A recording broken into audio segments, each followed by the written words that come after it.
Hey guys, and in this video I'll show you how to enable or disable flashlight on your Samsung Galaxy Watch 7. Let's get started. So for this we just need to simply swipe down from the top to open Quick Panel and just swipe left to the second page, and here you can see this icon which is for the flashlight. To enable it, just simply tap it.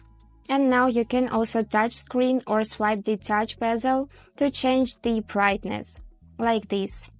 And to exit this mode, you would need just tap on this side button.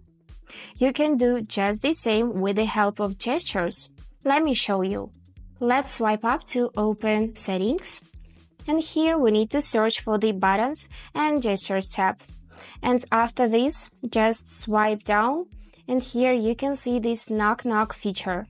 Tap it, enable, and then select a flashlight for this knock feature. And now when you will wear your watch and do this gesture, the flashlight will be enabled immediately. And that's it. Now you know how to enable or disable flashlight on your Samsung Galaxy Watch 7. Hope this video was useful for you, and thank you so much for watching.